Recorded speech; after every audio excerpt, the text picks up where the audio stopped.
Ang taon na. Hindi ba kayo nagtataka?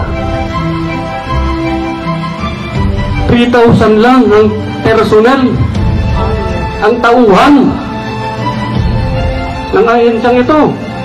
Bakit? Para madaling kontrolin.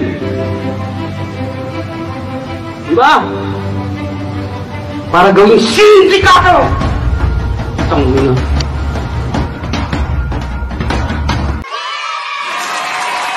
Ayan, isang magandang araw sa atin lahat mga kababayan, mga kasulid. Maligayang pagbabalik sa ating channel.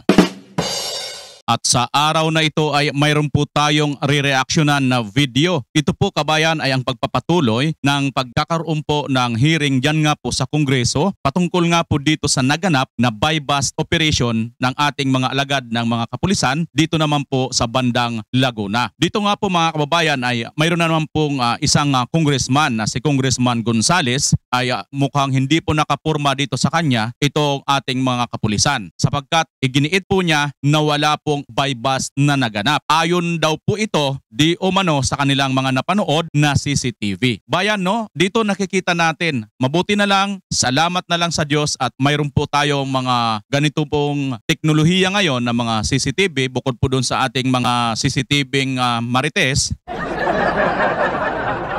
Ay mayroon po talaga tayong technology ng CCTV na makakakuha po at hindi po makakapag-deny. Dahil dyan mga kababayan ay talaga naman medyo nasabon po dito ni Congressman Gonzales ito nga pong ating mga alagad ng batas. Hindi naman po natin sa gustong idiin po sila rito. Ngunit dito po sa pagpapatuloy ng kanilang pag-iimbestiga ay lumulutang at lumalabas po ang totoo at tunay na nangyari nga po dyan. Siyempre, dapat po managot ang dapat na managot dito kung sino talaga ang may kasalanan. Gusto naman po natin talaga na magkaroon po ng magandang accomplishment itong ating mga alagad ng mga batas sapagkat ito nga po ay sinasabi di umano tungkol nga daw po ito sa illegal na droga. Sa puntong ito kabayan ay mukhang kuryente po sila rito sapagkat hindi naman daw po talaga yon ang totoong nangyari. Sa pagpapatuloy niyang kabayan ay atin po yan panoorin sa bidyong ito. Ngunit bago yan, sa ngayon pa lang po nakabisita sa aking channel, ay inanyayahan ko po kayo na mag-subscribe, pakipindot po ang notification bell all, pakilike na rin at pakishare sa mga Facebook kung inyo pong mamarapatin. Maraming salamat sa iyo, kaibigan. Ano na po tayo? Alauna na. Isang oras na lang natin yung susunod na issue. So, Congressman Gonzaga, you are recognized. Thank you, Mr. Chair. I would like to Excuse me muna guys Gonzaga pala, sorry. simplify things.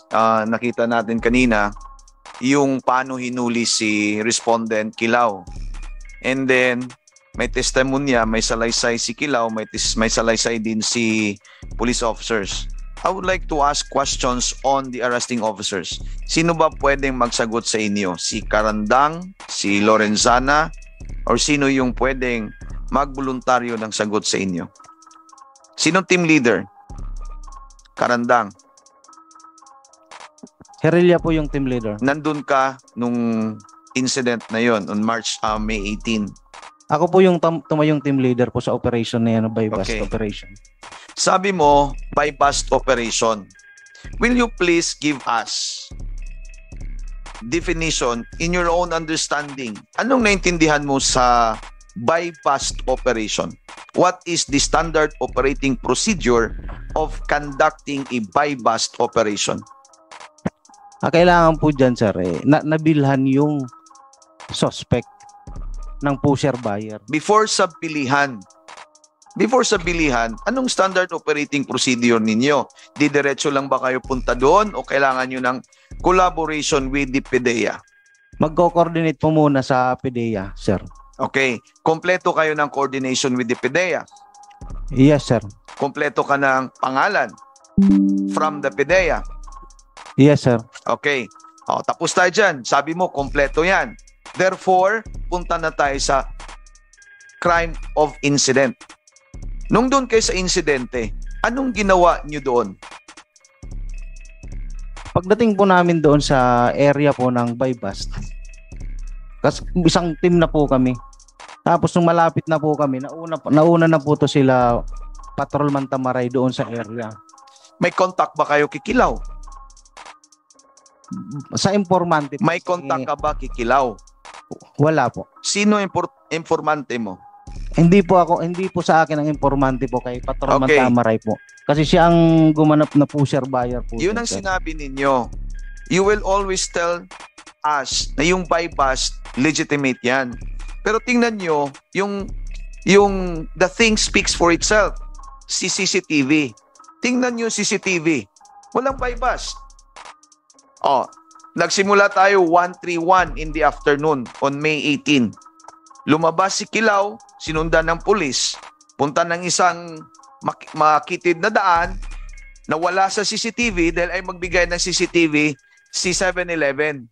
Nung bumalik kayo sa makitig na daan, kasama nyo na si Kilaw, pinagitnaan na ng 2 pulis sa isang motorsiklo. Saan banda yung buy bust dyan? Mr. Team Leader. Yung by bus po, doon sa Putol po. Quezon Saan? Street.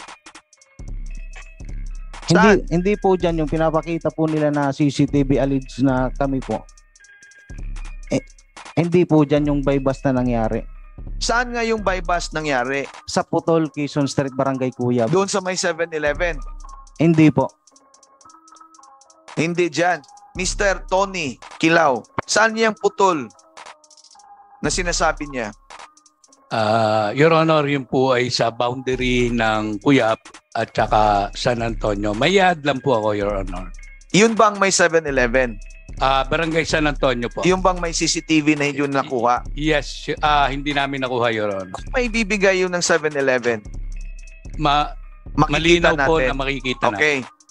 Tingnan nyo. Thank you, Mr. Kilaw. Can I add? Sandali lang. Mr. Team Leader, sinundan nyo si Kilaw, si Louie Kilaw from the establishment. Lumabas siya nagmotor. Is it not a buy bust or is it not a hot pursuit principle? Sige daw. Hindi ko po masasabi po, Your Hindi mo Honor, na masasabi. Kasi sinundan nyo siya. Nung lumabas siya sa bahay o sa establishmento, nung napakita sa CCTV, 1 minute, 1 hour, 1 o'clock and 31 minutes in that May 11, sinundan nyo sila. Sinundan nyo siya.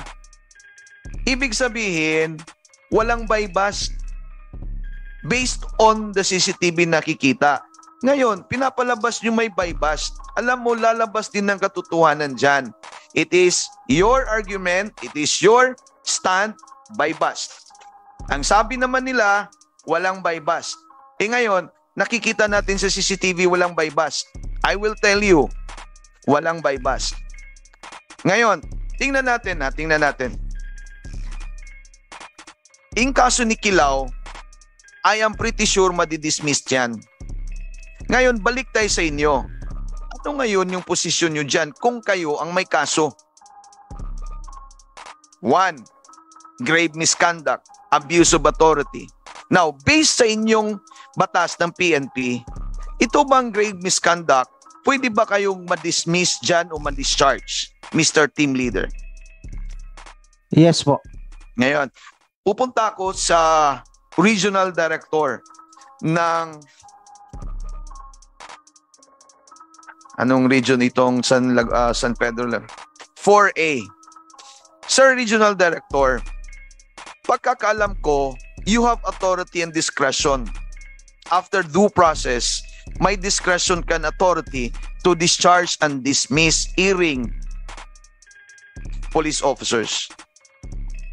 Meron po. Meron. Anong tingin mo sa kanila? Nabigyan na ba sila ng day in court or in the IAS o wala pa? As of today, sir, as of today, kagaya ng sinabi ko, ngayon ko lang nalaman po. Ngayon lang lumabas tong issue sa akin, ngayon ko lang nalaman. Ngayon mo lang nalaman. Yes po. Na, I will give you the definition of what is what is buy bust. Yung buy bust, dalawang klase yan. Mr. Team Officer, makinig ka. Yes po. Dalawa lang yan. Alam mo ba hindi? Alam mo hindi. May narinig ka ba about buy bust? Wala pa. Kung ano ang definasyon ng korte niyan, Korte Suprema. Hindi mo alam yan. Ang buy bust, pwede yan by way of entrapment or instigation. Instigation, example niyan, inutusan nyo si Kilaw, Mr. Kilaw, may mark money, bili ka ng drug doon. Illegal drug. Pagbili ni Kilaw, doon sa nagbebenta ng droga, pag-report niya sa iyo, bibigay niya yung drug paraphernalia or illegal drugs, huhulihin niyo si Kilaw. And that is instigation. Ibig sabihin, illegal yan. Si entrapment, pupunta ka doon kay PIDEA, kukuha ka ng information kay PIDEA, kukuha ka ng listahan. And then, hahanap ka ng confidential informant, sabihan mo, bibili tayo ng droga. Yun naman ng bebenta ng droga, walang alam na yung pusur buyer is a police officer. Walang alam yan. Kaya nung pupunta si police officer, pusur buyer sa drogista, sa seller, bebenta siya, kuha siya ng pera, mark money, sisignal ka ngayon sa team mo, huhulihin na natin. That is the way of entrapment. Walang pwedeng buy bust outside dyan. Dalawa lang yan, illegal or legal. So kung dalawang buy bust, dalawang klase sa buy bust, isa lang ang legitimate dyan, si entrapment. Wala nang ibang buy bust na maging legal, si entrapment lang. Ito sa inyo, hindi na nga buy bust, ayaw nyo pang aminin na hinahabol nyo siya. It is as if you are in hot pursuit situation. So saan ang panalo ninyo? What is happening to you now? Ngayon, pag may kaso kayo, you will be discharged based on grave misconduct. Kami naman dito, lalo na ako, I will be watching your case. Sigurado ako, there will be cases filed against you before the IAS and before the regular courts. Hindi na ako sa regular courts, dito na lang ako sa IAS. After 6 months, babalikan ko si San Pedro, babalikan ko si Region 4A, titingnan ko if you are dismissed from service. Kung hindi, hahanapin namin kayo sa regular courts na. Alam mo, we are here not to persecute you. Wala naman kaming away sa inyo. We are here not to persecute nor to prosecute you. We are here in aid of legislation para mapaganda pa namin yung policy ninyo or standard operating procedure ninyo dahil alam namin dyan kayo nagkakamali. Oh. So, Mr. Okay, Congressman, RD, wrap up, please. RD Sir Garces, please give this committee reports on your specific actions against these, I should say, erring police officers. Yes, sir. Thank you. Okay, thank you so much. Before I recognize Congressman Yamsuan for the last na to talaga, at we will go to Pasig, Grabe, na parang na-star track ako doon. Grabe guys, ang galing niya magtanong, no? Kaya dapat nararapat siya ng palakpakan natin.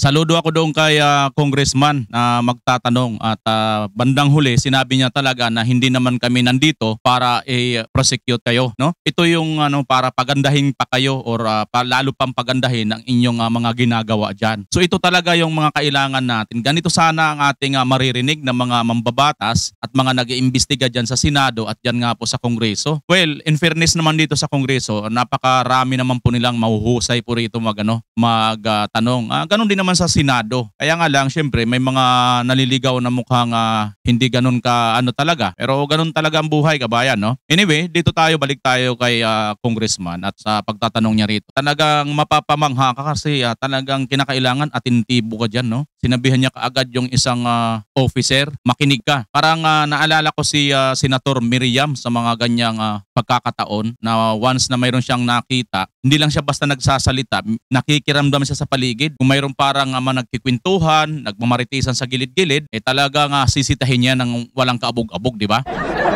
Ganun si Senator Miriam nung araw, kaya pay attention talaga lahat ng mga dumadalo dyan sa hearing sa Senado, lalo na nung araw, nung buhay pa yon si Senator Miriam. Ang atin lang dito, kabayan, kasi nga syempre, ito po ay ayon na nga rito sa napakinggan natin kay Congressman na talaga naman, no, ang kanilang ginagawa rito ay aid of legislation. So para pa makakita or makagawa sila ng mga dapat baguhin para sa lalong ikakaganda ng ating mga sistema sa ating gobyerno. Ayan po, kabayan, ang isa sa aking napahanga po ako dito sa isang congressman na to, na si Congressman Gonzaga. Sana po, no, marami pa ang mga nanunungkulan sa ating gobyerno, lalo na nga ating mga politiko, na maging katulad nila Congressman Acop, Congressman Busita, Congressman Dan Fernandez, at sa mga marami pa pong iba na mga politiko natin. Lalo na nga dito kasi importante po yan, kabayan. At mayroon pong matatakbuhan ang ating taong bayan sa Senado at saka dito nga po sa Kongreso. Hindi na lang katulad dati na kay Senator Raffy Tulfo lang nung araw lumalapit ang tao. Ayan po, maraming salamat sa inyo lahat mga kababayan sa muli ninyong pagsama sa akin at sa walang sawa na pagsuporta ninyo kay General Bantag. Una sa lahat, maraming salamat po sa Diyos. Muli si Bimbar Channel, ingat po kayo at sa darating na 2025, syempre, kung galit ka sa droga, magbantag ka. Always Pilipinas. Ayan na po sa taas, nakasulat yan. Bye-bye po!